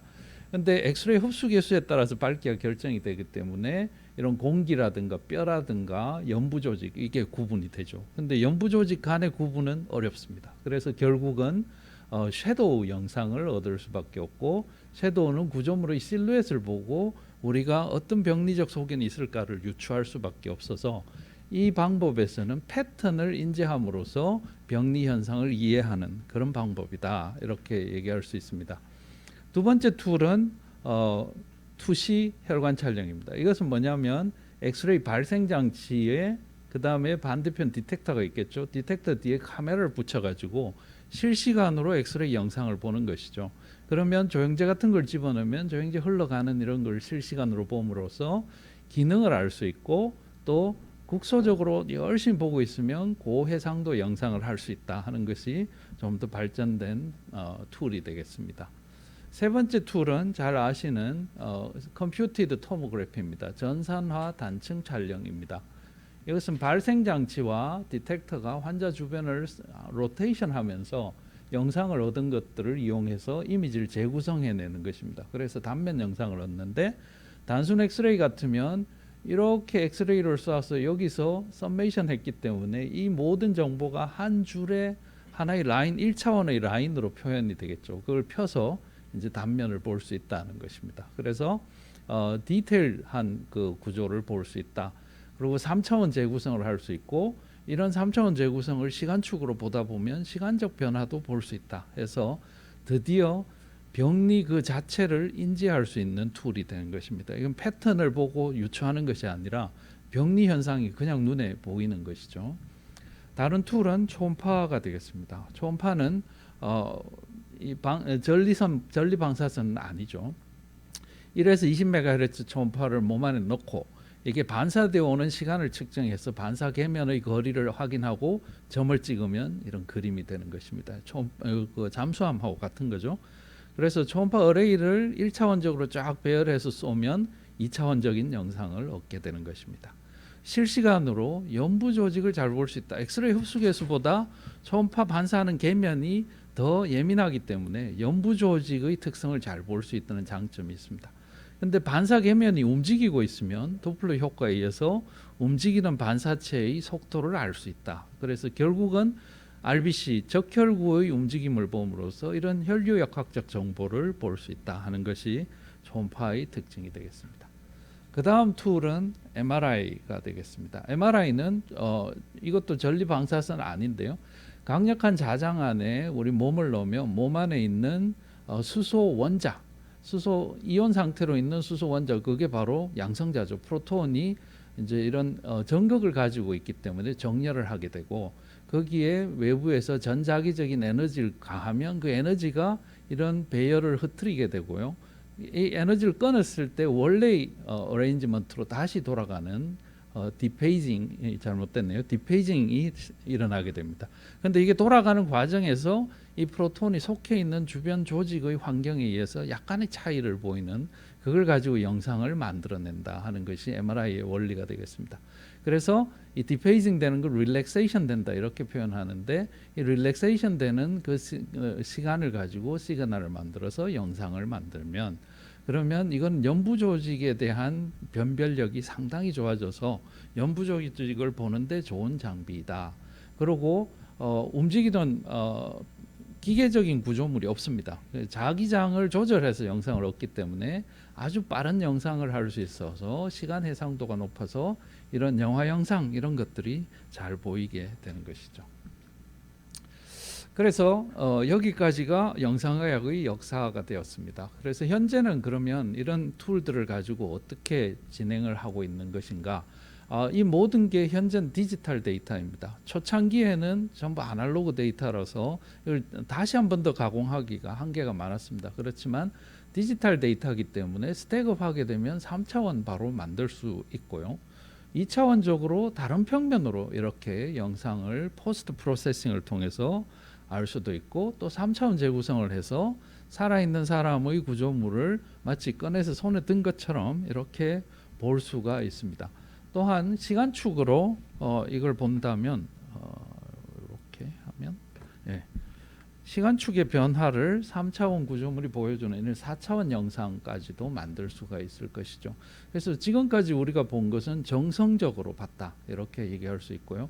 정량적 분석도 가능합니다. 왜냐하면 디지털 이미지니까 디지털 캘리퍼를 가지고 얼마든지 잴 수 있으니까요. 그래서 거리를 잰다거나 면적을 잰다거나 이런 1차원적인 퀀티피케이션 가능하고, 이런 자료들을 이용해서 2차적인 정보를 얻어낼 수가 있습니다. 그래서 이런 면적들의 변화를 가지고 볼륨의 변화를 계산하고, 볼륨의 변화를 봤더니 이 심장은 어떻게 두꺼워져 있고 어떻게 뛰고 있고 이런 것들이 수치적으로 나오는 세컨더리 데리버티브를 산출할 수 있게까지 되는 것이죠. 그래서 우리가 이제 요즘 영상으로 봐서는 패턴 레코그니션 더 이상 하지 않습니다. 우리는 패솔로지 인 라이브를 보고 있습니다. 그래서 병리 형태적 관점, 이거는 관상동맥인데요. 좁아져 있다는 걸 누가 봐도 알 수가 있습니다. 그래서 저러면 많이 아프겠죠. 그래서 스텐트를 넣어줘야 됩니다. 그래서 다시 보면 여기 보면 동맥경화반에 의해서 상당히 좁아져 있다 하는 걸 우리가 알고, 병리 현상이 어떤 형태로 변했다 하는 걸 바로 인지할 수가 있는 것이죠. 그 다음에 이거 같으면 이건 병태 생리에 해당하는데요. 대동맥 판막이 잘 뛰고 있는 줄 알았더니 가운데가 꼭 안 닫혀서 피가 뒤로 새고 있다 하는 게 바로 눈으로 보이는 것이죠. 그래서 심하면 저것도 조치를 해줘야겠죠. 그 다음에 저것도 영상 있죠. 조행제를 넣고 우리가 MRI를 계속 돌리고 보면 이런 혈관에 혈액이 어떻게 흘러가는지를 미세하게 볼 수 있고, 이쪽에 혈액이 안 간다 간다 이런 것들을 판별할 수 있는 병태 생리 소견들을 볼 수가 있는 것이죠. 그리고 3차원적으로 혈류를 CFD 하듯이 MRI를 가지고 그려내면 이것도 일종의 병태 생리를 보는 헤모다이나믹스 이미징 이런 것들을 할 수가 있고요. 그 다음에 병태 생화학이라고 할 수 있습니다. 이건 뭐냐면 특정 조직에 해당하는 부위에 이제 이쪽에서 많이 하시는 타겟팅 에이전트 이런 것들을 넣어서 그 특정 조직의 특성을 잘 반영하는 영상 이런 것들도 이제 우리 쪽에서도 하기 시작한 것이죠. 그래서 앞으로는 그럼 영상의학이 어떻게 될 것인가? 앞으로 영상의학을 고려하기 위해서는 현재의 허들이 뭔가를 봐야 될 것 같습니다. 현재 영상의학의 허들은 피지컬 해저드입니다. 방사선 피폭, 조영제의 독성, 그리고 아직도 어떤 단순한 시술, 바늘로 찌른다거나 관을 넣는다거나 이런 걸 해야 되죠. 그런 것들이 있고, 그 다음에 이미지 퀄리티, 피델리티 이런 것들이 아직 마음에 들지 않습니다. 공간 해상도, 시간 해상도 더 개선을 해야 되고요. 그리고 검사 시간을 더 단축해야 됩니다. MRI 같으면 찍고 난 뒤에 환자가 화를 막 냅니다. 나를 죽이려고 1시간 반 동안 여기 넣어서 묶어가지고 막 이러면서, 그래서 시간을 줄여야 되고요. 그 다음에 테크니컬 아티팩트, 이건 우리가 원치 않은 것들이 영상에 막 찍혀 나오니까 이런 것들이 마음에 들지 않습니다. 그리고 아직은 티슈 캐릭터리제이션, 그러니까 연부 조직 안에 어떤 조직이 있는지를 확인하는 거, 이걸 티슈 캐릭터리제이션이라 하는데 그 능력이 조금 미흡합니다. 그런 노력들이 진행이 되고 있는데, 예를 들어서 이런 CT 같으면 진단적 가치는 있는 심장 CT입니다. 그런데 방사선 피폭량이 0.07mSv로 이 영상을 찍어낸 것입니다. 그것은 레디에이션 해저드를 줄이겠다 하는 목적이죠. 지금 통계로 보는 방사선량은 심장 CT는 18mSv입니다. 우리나라에서 0.07이면 엄청난 발전이죠. 그래서 이런 노력들을 하고 있고, 그 다음에 특정 회사에서는 디텍터의 개수를, 그 픽셀 개수를 1024, 1024까지 키워서 4배로 키웠습니다. 지금은 대부분 512, 512 매트릭스거든요. 그래서 해상도를 엄청나게 높였는데, 물론 이것 때문에 극복해야 될 많은 문제점들이 있었지만 상당히 극복을 한 것 같습니다. 그래 보면 화질이 현명하게 달라져서, 여기 이제 귀 안에 있는 청소골이라고 작은 뼈들이거든요. 이게 이제 말등자처럼 생겼다 해서 등자뼈인데, 이 등자뼈의 양쪽 발이 다 보이는 그런 정도의 영상을 얻어내고 있습니다. 그다음 더 발전해서는 이제 포톤 카운팅 디텍터 CT가 최근에 2022년 11월 달에 FDA 통과해서 제품이 출시되었습니다. 이것은 포톤 카운팅 디텍터를 CT에다 심은 것이죠. 여태까지 CT 디텍터는 아날로그였습니다. 밝기 빛나면 밝은 점 찍어주는 그런 거였는데, 이제는 포톤 카운팅을 통해서 우리가 원하는 에너지의 영상을 얻을 수 있고, 또 좀 더 선명한 영상을 얻을 수 있고, 그래서 실제로 이미지 퀄리티가 더 좋아, 등자뼈가 이제 등자뼈의 발판까지 다 잘 보이는 이런 정도까지 갔다. 그래서 CT의 디텍터가 디지털화 됐다 하는 데서 큰 세대적 차이의 의미를 가지고 있습니다. 아직 우리는 미완의 부분이 하나 있습니다. CT에서 엑스레이 발생 장치는 아날로그입니다. 이거 디지털로 할 수 있으면 정말 대박 터질 것 같습니다.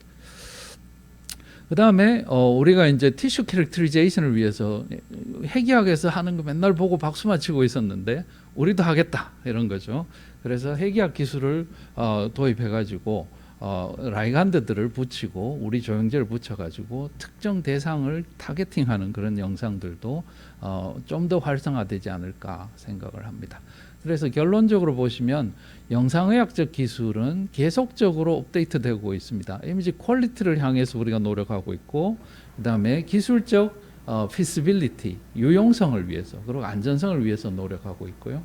이 영상의학이란 새로운 기술이 메디컬 필드로 들어오는 바로 게이트웨이다, 이렇게 저희들은 자신 있게 얘기를 하고 있습니다. 과거에 패턴 레코그니션이 패솔로지 자체를 보게 되었고, 이제 패솔로지가 더 나아가서 이제 몰레큘러 이미징 영역까지 들어가고 있는 이런 트렌드를 가지고 있습니다. 네, 이상입니다. 예, 교수님 감사합니다. 짧은 시간이지만 너무 영상학에 대해서 아주 알기 쉽게 재미있게 표현해 주셨으면 감사드립니다. 이게 잘 된 시간이었던 것 같습니다. 잠시 양해 말씀드리겠습니다. 원래 네 번째 연자분으로 이제 저희 서울대병원의 김경수 교수님 모셨는데요. 개인 사정상 두 번째 세션에서 발표해 주시겠습니다. 지금 네 번째 세션으로 이용진 박사님을 모시겠습니다. 국가 알아의 신약센터 역할이라는 제목으로 발표해 주시겠고요. 이용진 박사님은 서울대학교에서 종양생물학으로 박사학위를 취득하셨고요. 현재 그 한국원자력의학원 방사선의학연구소 아라의 응용부 부장을 역임하셨고, 또 현재 국가 아라의 신약센터 신약개발지원부 부장으로 계십니다. 부탁드리겠습니다. 예, 감사합니다. 예, 이제 국가 아라의 신약센터 이제 부장 맡고는 이용진인데요. 제가 이제 불과 이제 이게 옮긴 지가 2주밖에 안 됐습니다. 그래서 이제 이 계획은 미리 나섰고, 이제 전에 이제 부장님이신 김경호 박사님께서 이제 소장으로 이제 가시면서 제가 이제 했는데, 이 여기서도 보면은 이제 뭐 많은 분들도 저희 기관을 잘 알고 계시고, 또 많은 뭐 방사선 의학이나 뭐 많은 걸 잘 알고 때문에 뭐 제가 이 기관을 오늘 제 역할은 이제 신학센터를 역할 소개를 하는 거고, 다시 리마인드시키고 우리가 이런 거 할 수 있으니까는 많은 지원과 서포트를 바란다는 거, 의뢰도 더불어서요 하는데, 이거는 저희가 맨 처음에 시작을 할 때 이거는 이제 아라의 동에서 이용하는 거 하면은, 아라 이용하는 거는 결국은 저희가 이제 그래서 뭐 저희가 아까도 퓨처에서 말씀하셨던 이제 뭐 치료 방사분들, 앞서서 이기철 박사님 말씀하셨던 뭐 동영상 같은 것들, 있는데 제가 대충 따져보니까 한 28년 정도 됐거든요. 해각에 와서 현지를요. 근데 보면 그때 당시에는 맨 처음에 한 60년 됐죠. 아이단 131에서 치료를 했었거든요. 그게 맨 처음에 시작은 아마 진단보다는 치료가 먼저를 한 걸로 알고 있고요. 그러다가 하다가 제가 2000년대 되면서 이투림하고 홀림하고 레늄 같은 거를 잠깐 국내에서 반짝여서 했었었죠. 치료를 했었었죠. 그러다가 계속 또 다시 진단용하고 그러다가 얼마 전부터는 이제 루테슘 미국에서 이제 뭐 유럽하고 나와서 이제 루테슘에서 치료를 다시 대두하고 있고 저희도 이제 하면서 그 루테슘에 불응하는 환자들이 생기면서 다시 또 이제 알파-액중이 더 뜨면서 이제 또 다시 또 하고 있는데 이런 것들이 저희 신약센에서 마찬가지지만은 아까도 맨 처음 말씀드렸던 이제 동위원수 개발도 그게 국가적으로 계속 지원되고 서포트 돼야지만이 아까 이제 뭐 기업에서도 그걸 이용하고 대학에서 연구해서 다 제2의 또 새로운 또 신약이 나와서 국가가 또 발전할 수 있을 것 같은데 그런 발전을 가장 이제 직접적으로 이제 대학이나 기업이나 좀 도움을 줄 수 있는 곳이 이제 저희 이제 국가의 신약센터의 역할 같습니다. 뭐 그래서 했지만은 뭐 점점점 우리가 다 알고 있는 사실이죠. 우리나라가 빠르게 고령화되고 있고 고령화되면서 우리가 몰랐던 질환까지도 생겨나고 있고 그럼 전 세계에서 가장 뭐 속도가 빠르다고 하니 그럼 가장 빠르니까는 그다음 질병도 했고 근데 하면서 나오는 것들은 이제 당연히 이제 의료복지 수준도 이제 수요 증가되는 것이고 그런 것에 대한 시기 난시성 질환에 대한 또 필요한 것이고요. 그런데 보면은 이제 현재로서는 뭐 계속 보면은 진단을 하고 치료를 하고 치료하는 거는 뭐 항암제를 하든 아니면 외과적인 수술을 하든 진단을 하죠. 근데 현재까지는 뭐 이런 해과학적 방사선 의약품 이런 것들은 주로 이제 말기암 환자들을 주로 사용하고 있는 것이고 그러니까는 그래서 이거를 저희가 신약사를 지어질 때는 맨 처음에는 이게 치료가 어려운 것들 치료가 어렵다는 거는 기존의 시술이나 뭐 항암제나 외과적 수술이 어려운 사람들한테 이걸 하기 위해서 이제 했는 건데 그들이 이 사람들이 뭐 독일이나 뭐 유럽에서 이제 진료받거나 아니면 이제 또 말레이시아에서 이제 치료받고 오거든요. 방사선 의약품으로요. 그것 때문에 저희 이제 이런 신약센터가 계획에 돼서 이제 지어진 것입니다. 그래서 이런 개념 방사선 의약품에 대한 시장은 커지고 있는 것이고 그다음에 국가에서도 계속 투자를 하고 있는 상태이고요. 의약품으로요. 그래서 이제 그리고 계속 우리나라가 뭐 바이오시밀러니 뭐 이런 약을 계속 개발하고 있고 국내 신약도 계속 좀 나오고 있는 상태입니다. 그렇지만 이제 그런 개발을 하는 데 있어서 우리가 보통 스몰 약품이나 뭐 그런 것들은 우리가 다들 형광 대체해서 다 평가 가능하거든요. 그렇지만은 인체에서나 바이오에서 하는 PK, ADM을 뭐 투여, 분포, 대사, 배설까지 보는 것들은 미국 FDA 권고한 거는 C14밖에 없습니다. 현재로서는 진단서. 근데 그거를 만약에 우리가 국내에서 만약에 개발해서 한다면은 그런 기술이 신약센터가 없었다면은 그것들은 아마 외국에다가 나가서 평가를 받아서 다시 와야 되겠죠. 그리고 아까도 말씀드렸지만 치료 방사제품도 콜드폼이 없는 것들 동양 도너들은 핫폼으로 해서 이제 붙여야 되는데 그것들은 외국에다가 다시 뭐 단어 독성이나 CRO 자료를 맡기려 하면은 맡길 수가 없거든요. 표지된 거를 우편으로 보내야 되는 건데 그런 우편을 보내는 것도 쉽지가 않고 반감기가 또 있기 때문에 그래서 이제 국내에서 이것들 젖을 수밖에 없는 이제 가장 큰 동기고 저희가 하는 것들의 목적이죠. 그래서 저희 센터의 큰 목적은 뭐 RIADME 뭐 그다음에 GLP 톡시서티 이 GLP하고 GMP는 이제 치료용 방사선 의약품에 대한 것들에 대한 이제 항목입니다. 워낙 GLP는 현재 이제 국내 CRO 업체가 많습니다. 많이 사설 기업도 많기 때문에 저희가 이제 그 업체들이 못하는 것 중 하나가 방사선 동위원수를 못합니다. 그렇기 때문에 저희 기관밖에 이제 이 신약센터밖에 못하기 때문에 그 저어진 거고 그래서 국내에서 이제 피초겐 같은 더 제1, 제2의 회사가 많이 나올수록 이제 저 기관도 활성화될 것이고 그럼 저희가 그것을 서포트하고 지원할 수 있는 거가 되니까는 또 이제 그러려면은 제1의 제2의 회사가 계속 나와지려면은 동위원소에 대한 기본적인 공급이 또 충분히 돼야지만이 발판이 돼서 그걸 또 할 수 있는 것이고요. 있습니다. 그다음에 뭐 나머지는 뭐 저희가 뭐 영상을 보는 것들 뭐 오픈랩을 해서 동위원소를 뭐다 잘하셨지만 이제 방사선 동위원소 같은 것들은 이제 킨스에서 허가 받아서 쓰는 거기 때문에 작은 대학이나 뭐 기업에서는 이제 그 랩을 운영하기가 쉽지가 않죠. 비용도 많이 들고. 그렇기 때문에 저희가 오픈 랩을 유지를 해서 뭐 아래 취급장을 받으면은 사용할 수 있게 된 구조라서 이제 좀 더 기업이나 대학에서도 간단하게는 이제 연구를 할 수 있는 조성을 만들었습니다. 그래서 이제 큰 목표는 그렇습니다. 시장센터가 있고 이제 의학원 내에서 존재하기 때문에 방사선 의학연구소하고 기초중기하고 저희는 업무는 이제 비임상 시험 검증, 임상 검증 분석을 통해서 이제 비임상 CRO하고 RA랑 원스톱 솔루션을 제공하고요. 그럼 이제 병원에서도 임상 뭐 마이크로도징이라든지 임상 일상 같은 거 아니면 다기가 임상 시험 가든지 하는 거고. 그러면 저희 통해서 뭐 대학 연구사든지 제약회사 뭐 연구용 병원에서도 의뢰가 많이 옵니다. 그래서 이것들을 제가 지원해서 이제 업무를 수행하고 있습니다. 아까 이제 길 박사님 말씀과도 비슷한 내용인데요.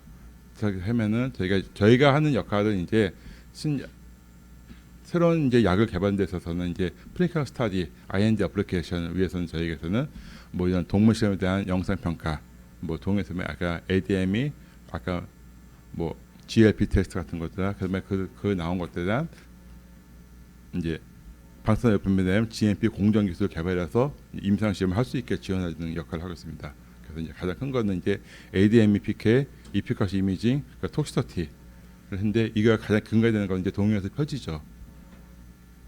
이제 많은 분들이 그럽니다. 왜 그럼 이런 건물을 오송에도 있고 대구 천복도 있고 많이 있습니다. 신약개발 지원하는 거는.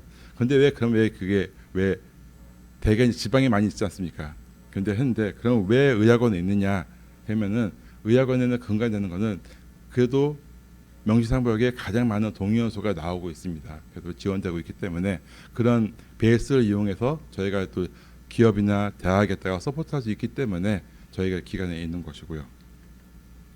그래서 이제 예를 보시면은 저희가 이제 프리클리니컬 테스트로 해서 이제 RR을 통해서 바이오 이미징과 이제 했습니다. 그럼 이제 전에는 이제 뭐 약물을 투여해서 또 장기를 떼서 이제 감마 카운트나 측정을 하면은 쭉 다 이제 볼 수가 있죠. 시간별로요. 그럼 이제 그게 어떻게 분포되는 거였기 때문에 그래서 약에 대한 유효성을 볼 수가 있는 것이고 또 이것들이 만약에 뭐 하면 이제 저희가 홀바디 QWB에 해서 전신을 절삭해서 보면은 이제 이 다 정량해서 볼 수가 있습니다.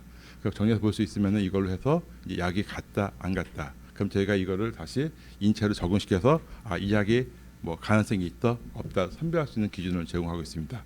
이제 가장 이제 유효성에서 많이 의뢰가 오는 것들은 다 영상입니다. 약을 만들었어요. 약을 만들었는데 동에서 붙여서 이게 정말 우리가 원하는 종양에 가는지 안 가는지를 보기 위해서 영상을 통해서 저희가 PK를 해서 보고 있습니다. 이제 이렇게 기존에는 영상을 통해서 하는 것들이 이게 기존보다는 뭐 5배 내지 10배 정도가 더 낫다고 합니다. 그리고 이제 저희가 이제 설치한 것 중에서 이제 영상 이미지 모달리티입니다. 뭐 옵티칼, 뭐 마이크로 CT, 뭐 애니멀 펫시티, 애니멀 펫시티인데 이건 라지 동물인데 뭐 휴만용인데 뭐 캐나인이나 뭐 같은 쏠 수 있는 뭐 나중에는 뭐 영양인도 할 수 있는 걸 고려해서 한 거고요. 그 애니멀 스펙트 있고 9.4T MRI가 있고요. 이제 이것들에서 이제 하면은 기업에서 많은 것도 이제 의뢰가 오거든요. 그러면 저희 유효성은 이제 많이 오는데 그럼 저희가 그에 대해서 서비스를 하기 위해서는 이제 이런 다양한 질환 모델, 뭐 오르토픽 모델이라든지 아니면 튜머 단순 모델 아니면은 이제 메타스타틱 모델 같은 거 저희가 구비를 하고서 같이 해서 이제 지원을 하고 있고요. 그다음에 이제 이걸 이제 저희가 이거를 정량 분석해서 이제 제공하고 있습니다. 이제 예를 보시면은 저희가 이건 이제 허투 포지티브 유방암, 스트럭시마비 이제 항체 치료를 하는데 거기에다가 이제 루테시움 표지해서 이제 치료용으로 이제 항체에다가 치료용 동에서 루테시움 붙여서 이제 치료하는 이제 평가입니다. 그럼 저희가 이제 해서 업테이크 보고 튜머 억제 보고 이제 이건 이제 도탈시마 컨트롤이고 이건 이제 저희가 이제 업체 기여하는 이제 개량 한 걸 봤을 때는 이제 튜머를 된 걸 볼 수 있어서 그럼 이거를 할 수 있겠다는 걸 제가 이런 식으로 평가를 지원하고 있습니다. 그다음에 이제 저희가 얼마 전에 이제 코비드가 많이 나오면서 이제 코로나 바이러스 백신이요. 국산화되면서 해서 이제 많이 나왔죠. 근데 국내에서는 이제 그거를 많은 이제 또 업체들이 또 이제 기업들 많이 또 이제 국산화하는 걸 했었고요. 근데 이제 코로나 백신이 뭐 아스트라제네카 백신이 있고 파이자 있고 뭐 모더나가 있지 않습니까? 모더나 파이자는 이제 mRNA 백신이거든요. mRNA 백신은 이제 바이럴 벡터를 주는 게 아니라 리포즘에 싸서 주거든요. 근데 리포즘도 옛날에 뭐 고분자 하신 분들은 이제 아직도 많이 쓰고 있는데 다시 이거를 파이자가 처음으로 mRNA 백신을 리포즘을 사용해서 한 거였거든요. 그럼 그거를 이제 인체에서 이런 리포즘의 이 mRNA는 알겠어요. 근데 이제 이 리포즘에는 나노파티클을 리포즘 나노파티클인데 이런 파티클들이 그럼 인체에 들어갔을 때 어떤 식의 안전성이 있느냐 어떻게 시각처는 그거거든요. 수혈가 되면은 그게 어떻게 대사되고 어떻게 빠져나오는지만 알려달라고 하거든요. 근데 그걸 했을 때 파이저에서는 이거를 이제 트리튬 변이된 거를 해서 이런 식으로 이제 인젝션 사이트 이제 우리가 백신 맞으면 이제 근육으로 맞으니까는 IM으로 이제 인젝션 사이트하고 해서 이제 그거를 이제 평가를 40회까지 이제 받습니다. 그래서 이거는 미국에서 파이자가 이제 FDA 승인받을 때 한 자료입니다. 그래서 이제 국내에서 이제 모 기업이 그럼 우리도 이제 신속하게 임상을 가야 되니 했는데 그럼 이제 국내 식약처에서도 그러면 이거를 화이자처럼 똑같이 해라. 라는 건 이제 그건 다른 거죠. 국내에서 이제 처음이기 때문에.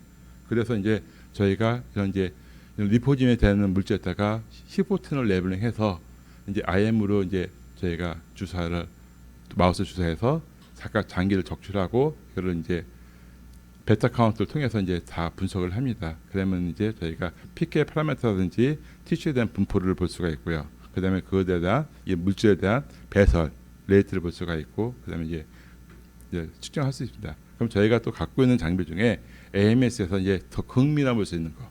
그럼 이건 이제 1 마이크로 큐리 히포텐에 대한 더 약을 넣기 때문에 인체에 바로 쓸 수가 있습니다. 이건 이제 그때는 투여되면은 적은 양이라서 방사능 동위원수는 아니죠 이제요. 주사해서 하면 그래서 AMS 분석을 하면은 이런 식 결과를 얻으셔서 바로 이제 이런 식으로 저희 개발하면은 인체까지도 바로 할 수 있는 이제 시설을 이제 구축하고 있습니다. 그래서 이제 저희가 또 이제 또 하는 것 중에 하나가 요즘에는 이제 동위원소 이용해서 알 수 있는 것들. 그러면 이제 가장 요즘에는 뭐 미세 플라스틱 생활 화학 물질이죠. 뭐 우리가 뭐 홈매트 같은 것들라든지 뭐 섬유 유연제 같은 것들 아니면 이제 저희가 있는 미세 뭐 세안제죠. 거기도 미세 플라스틱이 많이 들었다고 하니까는 그런 플라스틱에 대한 거를 평가를 하는 데 있어서는 가장 좋은 게 바로 동위원소거든요. 그 물질에다가 동위원소를 표시해서 그럼 이제 저희가 이제 물질에 따라서 뭐 IV로 주사하건 아니면 이제 뭐 생활용품 같은 것들은 뭐 방향제 같은 것들은 이제 호흡기니까는 뭐 경구나 기두나 투어를 해서 이 각각 장결돼서 이제 분포를 보면은 영상을 얻으면은 이 물질이 어디 가는지 그럼 이게 많이 축적이 되고 쌓여 있으면은 그 물질에 대해서 독성을 우리가 미리 예측을 할 수가 있으니까는 그런 기초 자료로서 저희가 이제 그걸 이제 환경부나 그런 과제에서 이제 이어가고 있습니다. 그래서 이제 하고 저희가 이런 동위원소 이용해서 기업을 지원하는 거. 두 번째는 이제 아까 말씀드린 나왔던 이제 방사선 의약품. 방사선 의약품은 저희 기관밖에 지원할 곳이 없기 때문에 그렇습니다. 그래서 저희가 한 것들은 이제 국내에서도 이제 뭐 루테시움 표시된 IND 신청, 뭐 이렇습니다. 뭐 미국, 근데 이것도 아마 표적에 같습니다. 그리고 이제 뭐 악티눔 표시하는 거는 제 국내 최초 이제 악티눔에 대한 아까 알파 액종 이거는 없는데 저희가 해서 이거는 비임상 시험을 갈 수 있게 하는 비임상 자료 필요로 하거든요. 독성 자료가요. 그걸 저희가 만들어서 해서 이제 그걸 신청해서 이제 임상 승인을 획득을 했습니다. 그럼 만약 국내에서 다른 기업에서도 뭐 악티눔 알파 액종 가지고서 임상 시험을 한다면은 아마 이런 식으로 임상 시험 저희가 갖는 가이드를 가지고서 하면은 될 것 같습니다. 그다음에 이제 저희가 또 동물용 치료용 아이들 131에 대한 동물약품도 이제 지원을 했고요. 그다음에 이제 뭐 피부암에 대한 진단용 패스탄도 의탁 생산을 준비하고 있고 해외에서도 이제 저희가 동양 진단용 반사에 대한 의탁 생산은 제가 이제 GMP에 있기 때문에 지원을 하고 있습니다. 그렇습니다. 뭐 저희가 이제 맨 처음에는 이제 국내 약이 없고 국내에서는 약이 외국에서 사는 것들 고가 약이기 때문에 환자들이 이제 소위 말해서 이제 돈 있는 사람들은 외국 가서 진료 받고 오고 국내에서는 못 하고 있는데 그런 것들 위해서 이제 저희가 이거 알파 핵종에서 요즘에 가장 대두되고 있는 것들을 해서 이제 지원하고 있고요. 그래서 저희가 이제 과기부서 이제 연구를 수주해서 이런 신약센터하고 이런 악취냄의 알파 핵종에 대해서 이제 독성 같은 것들을 저희가 이제 건국대, 경북대 뭐 독성 자문단을 만들어서 이제 운영을 하고 있습니다. 나중에 보면 저희가 이런 약들이 제주도부터 해서 이제 전국에 다 퍼져서 의료를 볼 수 있는 혜택을 볼 수 있는 이제 그걸 하고자 노력을 하고 있습니다. 그래서 이제 가장 이거는 이제 맨 처음 슬라이드가 맞습니다. 이제 이규철 박사님이 발표해 준 것도 동의연소. 그럼 저희가 기업이나 대학에 많은 거를 지원하고 서포트하기 위해서는 그 가장 베이스는 이제 동의연소입니다. 동의연소. 그럼 이제 동남권 의학원하고 이제 기장로에서 동의연소가 루처심이 만들어지면은 그거를 저희가 국가에서 생각해서 GLP와 GMP를 평가를 해주고 그래서 이제 다기관 임상이나 그걸 지원해서 이제 개발하는데 더 가속화시킬 수 있는 이제 그런 역할을 됐으면 하는 바람이고요. 그래서 이제 뭐 요점은 그렇습니다. 저희가 이제 방사선 기술 기반에서 신약개발 활성화돼서 이제 하는데 의료 현장 수요기관 확산, 특혜 중기연금의 임상 지원 체계 구축. 저희가 임상 연구를 하지는 않습니다. 기업 지원이나 대학이나 지원하기 때문에 그걸 저희가 지원할 수 있는 것을 마련해서 임상 연구라든지 약을 공급할 수 있는 것을 파이프라인을 만들어서 유지하는 것이고요. 그다음에 이제 신약 평가 아래에서 약물 평가 및 바이오 소재 표지를 고도화시켜서 이제 다양하게 동에서 이용해서 신약 개발 지원할 수 있는 것을 하는 것을 하고 있고요. 크게 이제 방사능 의약품하고 일반 의약품 두 개 갈라서 이제 그걸 해서 뭐 국내 산학위원 방사능 의사만 기술 신속 임상 진입을 이제 구현하는 것이고, 그 저임상 임상 시험을 단축시켜서 이제 임상 연구에서 빨리 국산 신약이 나올 수 있게 가속화 지원해 주는 것. 이제 방사선 이용의 의사명령 및 개발 진입 장벽을 완화시키는 것. 아마 이거는 이 두 개가 잘 되면은 이거는 당연히 완화될 것 같습니다. 그래서 이제 하고 있고 저희가 방사선 의약품도 신약개발 지원도 다 하기 때문에 결국은 기업하고 대학하고 연구소하고 연결시키는 거를 저희 고리를 저희가 되면은 좋을 것 같고요. 근데 또 이제 국내에서도 이제 뭐 K바이오든지 K메드 대구하고 이제 모성이 있으니까는 저희 의학원하고 협업을 해서 이제 저희는 이제 특화된 곳이 방사능이기 때문에 저희가 해줄 수 있는 것들은 저희가 하는 것이고 각각의 역할 롤을 정해서 하는 것도 이제 또 국산 신약을 또 개발하는 데 또 도움 될 것 같습니다. 예, 이상입니다. 네, 감사합니다. 국가아라이 신약센터에 대해서 어떤 연구가 있고 그다음 현재의 역할에 대해서 많은 자세한 설명을 주셔서 감사드리고요. 이 자리를 빌어서 앞으로 우리 국가아라이 신약센터에 대해서 여러분들이 많은 또 관심과 성원을 부탁드리겠습니다. 이걸로 두 번째 세션을 마치겠습니다. 예, 감사합니다. 그 일부 세션을 진행을 맡아주신 김희영 연구부회장님 또 그리고 최승진 박사님 감사드립니다. 앞서 제가 도입 부분에 말씀드렸던 것처럼 일부 세션을 마치고 프로그램에 써있듯이 잠시 브레이크를 갖고 기념 촬영을 하도록 하겠습니다.